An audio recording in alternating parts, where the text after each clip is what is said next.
Allô les amis, je m'appelle Orbi, je suis l'autrice et illustratrice du livre La corde à linge qui est sur la liste des livres recommandés du club de lecture d'été TD 2021. Aujourd'hui, je vais vous faire un petit atelier, on va faire la lecture du livre parce qu'on aime ça, se faire lire des livres. Je vais vous parler un petit peu des étapes de création, qu'est-ce qui m'a inspiré l'histoire d'un petit garçon qui se retrouve au milieu d'une corde à linge. Puis je vais vous inviter aussi à dessiner ensuite. Alors, est-ce que vous êtes prêts? On va commencer par la lecture. Donc, La corde à linge de Orbi, ça c'est moi. Aux éditions Les 400 coups.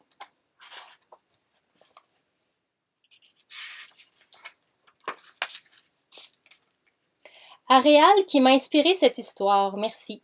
Et à tous les enfants qui se sont un jour retrouvés au milieu d'une corde à linge. Ça, l'inspiration, on va en parler un petit peu plus tard. Oh, j'essaie de bien me placer. Je m'appelle Réal, j'ai 5 ans. J'habite ici, c'est en haut du dépanneur. Je trouve ça pratique parce que quand j'ai de l'argent de poche, c'est pas loin pour aller acheter des bonbons. De l'argent de poche, j'en ai quand j'aide maman à faire quelque chose dans la maison.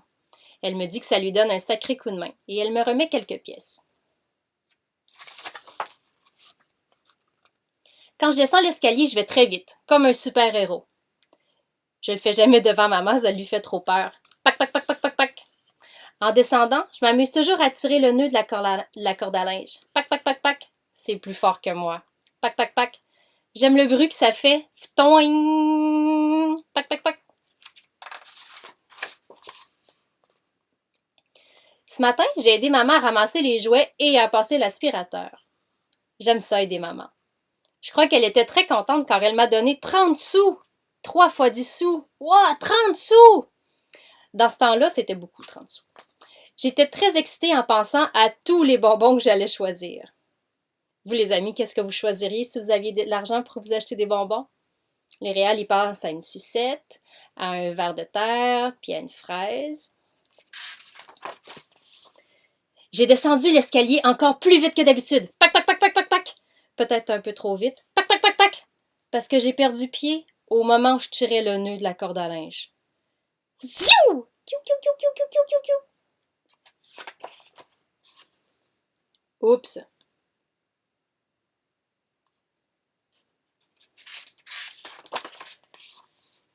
Je m'appelle Réal, j'ai 5 ans et je suis coincée au milieu de la corde à linge.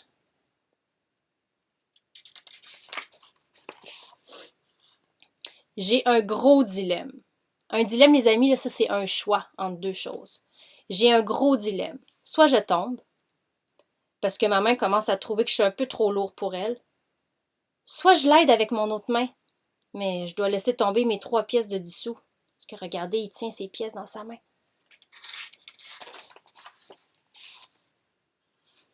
Aïe. Oh. Oh. J'ai décidé d'essayer d'aider ma main sans lâcher mes sous. Ah!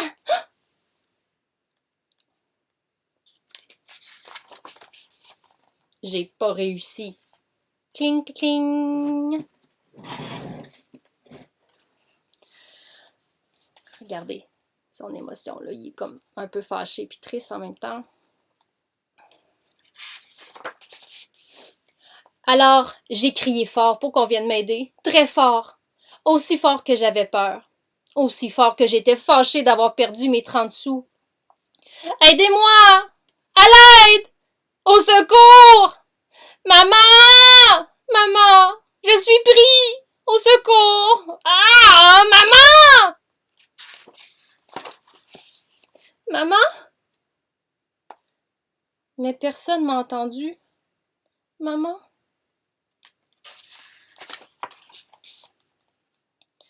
Même pas maman qui a les oreilles si fines pour les bêtises. Elle fait quoi, sa maman? À ses écouteurs, elle peut pas l'entendre. Hein? On voit Réal est en arrière. Mais qu'est-ce que je fais maintenant? Je vais pas pleurer, mais presque. Oh! Je vais essayer de me rendre jusqu'au poteau. Et je pourrais descendre par là. C'est une bonne idée, on va aller voir si ça marche. Oh, un petit élan. Hum, hum, hum, hum, hum, hum.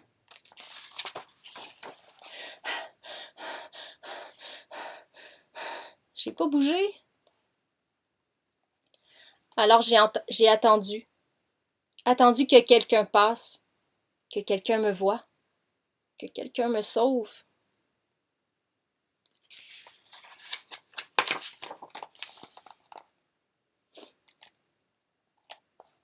Mais personne n'est venu. Ou presque. Regardez derrière la poubelle. Qu'est-ce qui sort?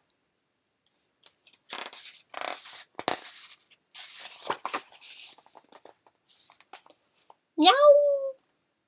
Hey, salut! C'est toi qui es venu me sauver? Miaou!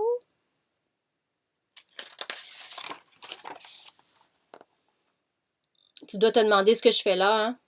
Je me pose la même question. J'ai mal aux mains. Ouch!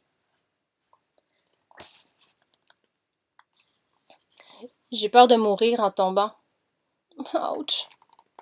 Il y a toujours plein de gens dans la rue. Pourquoi il passe personne depuis que je suis ici?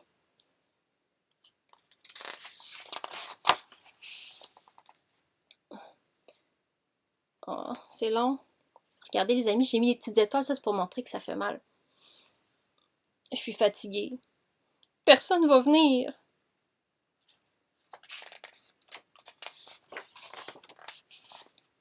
La seule manière de descendre, c'est de lâcher le nœud. J'ai pas le choix.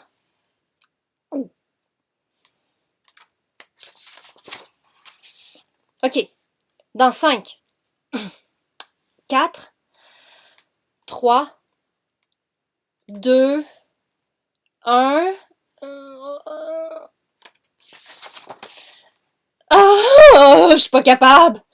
J'ai trop peur, maman. Maman va bien finir par se rendre compte que je reviens pas. Ça fait longtemps que je suis partie.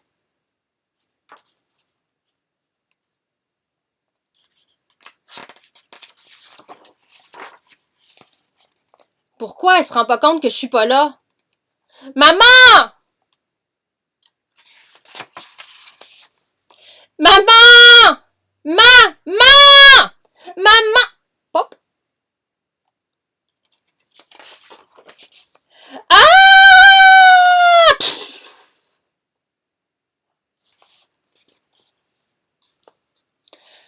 Ah!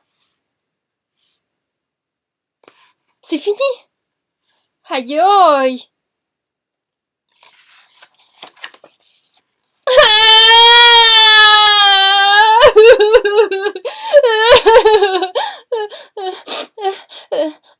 Oh, regardez les amis. Qu'est-ce qu'ils viennent voir? C'est Sue. Cling! Il va choisir ses bonbons.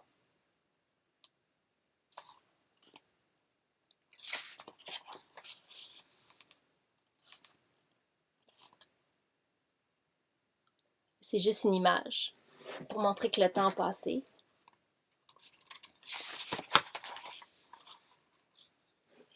Je m'appelle Réal. J'ai 5 ans. Pac, pac, pac. Maintenant, quand je descends l'escalier, pac, pac, pac, je regarde encore le nœud de la corde à linge. Mais je n'y touche plus.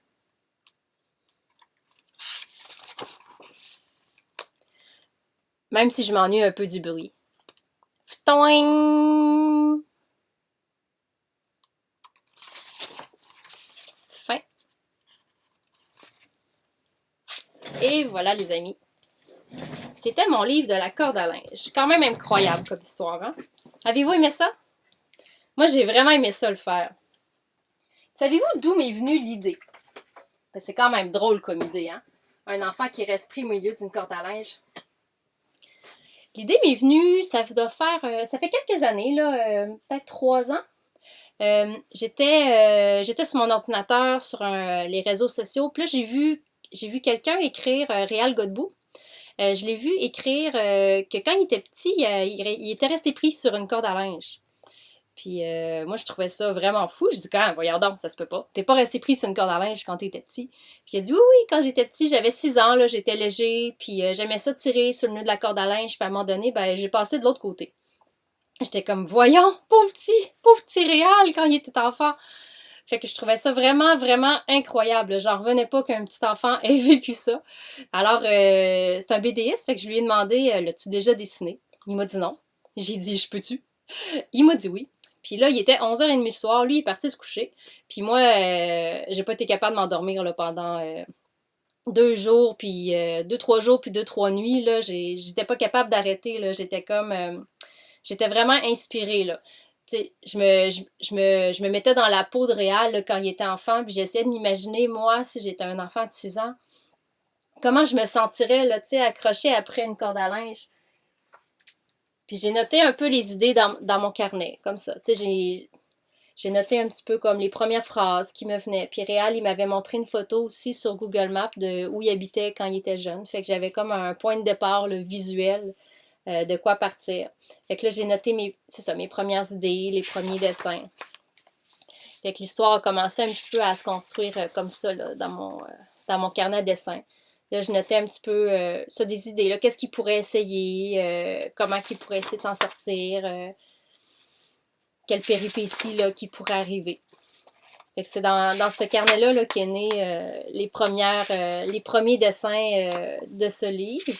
Ah, ça, c'est des croquis. Réal, il m'a envoyé des croquis. Là, j'avais déjà commencé. Là, mon petit Réal, il avait plus les cheveux foncés, mais Réal Godbout, de qui t'a inspiré l'histoire, il m'a envoyé des photos de lui enfant. Fait que je suis partie un petit peu de ça pour faire le design de mon personnage. Là, à quoi il allait ressembler Réal dans mon livre. C'est encore comme des croquis. Puis ça, les amis, avoir un livre de croquis, là, c'est vraiment cool. Là. Moi, j'en ai toujours partout des livres, des petits carnets qui traînent. Là, j'en ai d'autres exemples. J'en ai qui traînent. J'en ai dans ma sacoche, dans mon auto, sur le bord de mon lit. J'en ai même un aux toilettes.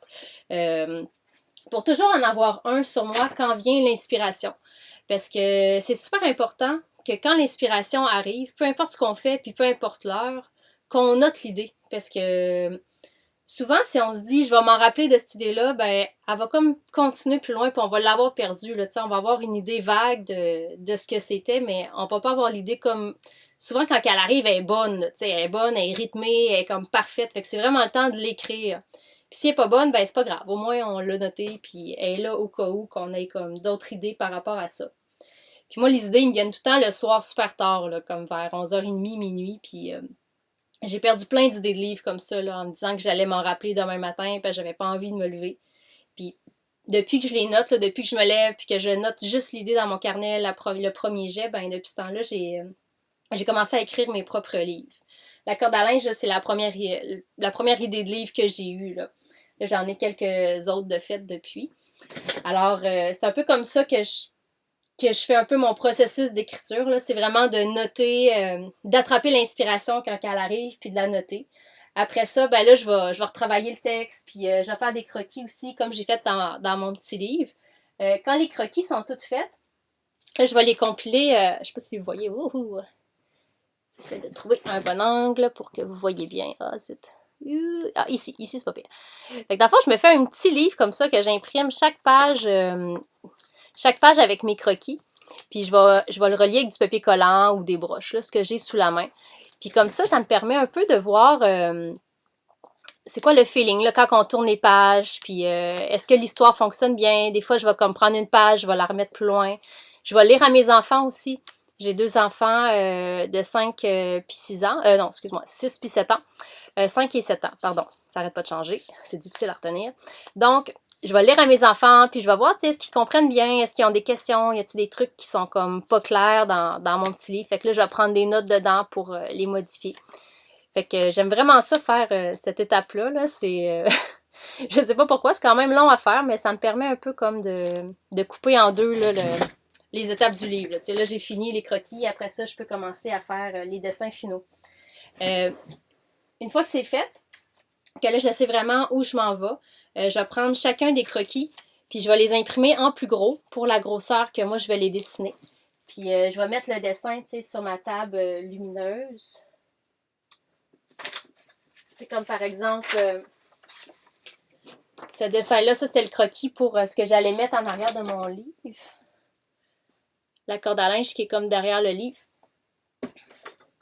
Fait que je l'ai fait en croquis comme ça, puis après ça, j'ai mis mon carton final, puis là j'ai pu tracer puis faire mes couleurs là, de mon dessin final. Je travaille avec une table lumineuse, c'est comme calqué dans une fenêtre, là, sauf que c'est plus confortable parce que c'est sur le bureau. C'est une table qui a de la lumière, fait qu'on peut voir comme à travers le carton. Là on voit pas super bien à la caméra, là, mais c'est un outil que j'aime beaucoup, avec lequel j'aime beaucoup travailler. Mais quand j'ai terminé tous les croquis, par exemple, il y a comme une étape qui est super importante avant de faire les couleurs, puis même de faire les traits finaux, ça s'appelle la recherche de couleurs. Fait que dans le fond, je vais faire plein de tests, là, tu sais, comme là, j'avais dessiné un petit peu comme le dépanneur, j'avais essayé, ah non, je pense qu'avant les tests, j'avais fait les tests au crayon de bois. Fait que j'avais essayé des choses. Je voulais le faire peut-être tout au crayon de bois au début. Fait que j'ai fait des tests, voir si ça faisait beau. J'ai noté les couleurs que j'utilisais. J'hésitais là, entre deux couleurs là, pour le chandail de Réal. Là. Fait que soit un chandail rouge ou un chandail vert ligné. Finalement, j'ai pris ça. Mais j'étais pas sûre si on voyait assez bien. Fait que finalement, j'ai comme fait un test avec un trait noir puis de l'encre de Chine. Puis finalement, c'est vers ça que je suis allée. Là. Sauf que son chandail est plus comme vert finalement. Mais je fais vraiment plein de dessins là, avant de me lancer à mon dessin final. Là. Ça, c'est tous mes tests de couleurs, là, tout ce que j'essayais. J'ai fait le faire aussi juste comme ça, avec pas trop de couleurs. Fait que c'est vraiment comme tous mes tests. Il y en a sûrement d'autres, là. Ça, c'est sûr que j'ai pas perdu. Et après ça, ben là, c'est page par page. Tu sais, je vais faire les dessins finaux de chacune des pages sur mon carton. Je travaille, quand je fais mes traits noirs, ça pourrait être au crayon feutre noir à pointe fine, mais moi j'aime beaucoup travailler avec la plume. La plume, j'en ai une pas loin. Une plume, c'est pas une vraie plume comme d'oiseau, là. Attends, je vais la mettre devant moi. C'est une plume en métal. Je trempe dans de l'encre noire, puis là je peux tracer. Ça fait un trait comme plus inégal qu'un crayon feutre à pointe fine. C'est un petit peu plus dur à maîtriser qu'au feutre, mais je sais pas, j'aime ça le fini que ça fait. Je trouve que l'encre est plus noire, le trait est plus noir. Puis le fait que c'est inégal, je trouve que ça fait plus joli aussi. Mais ça se peut que j'en fasse des livres juste au feutre noir à pointe fine. Éventuellement, là, c'est quelque chose que j'aimerais bien essayer. Quand tout ça est fait puis que c'est séché, là, je travaille avec de l'aquarelle. Dans le fond, j'ai un kit d'aquarelle. Ça, c'est juste mes couleurs chaudes. Mais ce que je fais, c'est que dans le fond, je trempe mon pinceau dans de l'eau. Puis là, je vais chercher ma couleur. Tu sais, mettons que je vais faire la couleur peau, la couleur Réal, là, qui est couleur plus pâle. Là. Je vais comme aller chercher la couleur de même avec un petit peu de jaune. Puis là, je vais faire mon mélange. Puis après ça, sur le papier, là, je vais appliquer ma couleur. Comme là, vous voyez, souvent, je vais tester la couleur sur un petit papier comme ça. Puis quand je suis sûre de ma couleur, ben là, je vais faire mon aquarelle sur mes traits pour tout colorier mon livre. Alors ça, c'est les étapes par lesquelles je passe pour faire mes livres. Si jamais vous avez des questions là, sur le matériel que j'utilise, n'hésitez pas, là, vous pouvez m'écrire quand vous voulez. J'espère que vous avez aimé ça, les amis. Moi, là, ce que j'aimerais faire maintenant, c'est j'aimerais vous inviter à dessiner à votre tour. Ok, je les ai trouvés. Je vous ai préparé un PDF. Ça, c'est un document que vos parents peuvent imprimer. J'imagine que ça va être juste en dessous de la vidéo, là, dans la page web. Fait que dans le PDF, je vous ai mis 2 feuilles. Il y a une feuille que vous voyez, il y a Réal. C'est marqué « Oups, Réal est coincé au milieu de la corde à linge. Si tu étais à sa place, qu'est-ce qui pourrait bien te passer par la tête en ce moment? Tu ferais quoi? » Fait que cette page-là, c'est un coloriage. Fait que vous pouvez vous amuser à mettre des couleurs. Puis je vous ai mis des phylactères. Des phylactères, ça, c'est des bulles. C'est des bulles qui pensent. Fait que dans le fond, c'est qu'est-ce qui se passe dans la tête à Réal présentement? À quoi il réfléchit en étant au milieu de la corde à linge? Fait que ce que j'aimerais que tu fasses, c'est que tu te mettes vraiment comme si tu étais l'auteur puis l'illustrateur de ce livre-là. Puis tu te mets dans la peau de ton personnage. Fait que vraiment, là, tu essayes de t'imaginer, moi, là, si j'étais Réal puis que j'étais pris au milieu de la corde à linge, qu'est-ce qui me passerait par la tête? Ça serait quoi les émotions qui me viendraient? Est-ce que j'aurais peur? Est-ce que j'aurais des idées aussi pour m'en sortir? Fait que tu peux faire soit juste cette page-là puis remplir les bulles, ou tu peux le continuer. Parce que je t'ai mis une deuxième page. Puis là, c'est des cases. Fait que tu pourrais comme continuer ton histoire. Ça serait la première page de ton histoire. Puis après ça, tu continues dans les cases, comme une bande dessinée. Ben, c'est une bande dessinée. Fait que dans le fond, dans la première case, en haut, tu te demandes, OK, qu'est-ce qu'il pense après? Qu'est-ce qu'il va essayer? Est-ce que ça va marcher? Est-ce qu'il essaye autre chose? C'est rendu ton histoire à toi. Puis si ça t'inspire beaucoup, tu peux même l'imprimer plusieurs fois cette page-là pour pouvoir continuer l'histoire de la corde à linge. Là, c'est vraiment toi là, qui est l'auteur puis l'illustrateur de la corde à linge. Tu n'es pas obligé de finir pareil comme mon livre à moi. Tu le fais à ta façon. Alors voilà. J'espère que vous allez faire des belles créations. Puis je voulais vous dire un gros merci. J'espère que vous avez aimé l'atelier. Puis si vous avez envie de relire la corde à linge là, pour le voir mieux, tu as accès au livre numérique sur le site web du Club de lecture TD d'été. Alors, tu peux aller voir sur le site web du Club de lecture, sélectionner la corde à linge, puis tu peux le lire à la version numérique tout l'été si tu veux. Alors, un gros merci, puis à bientôt les amis. Bye! Bonne lecture!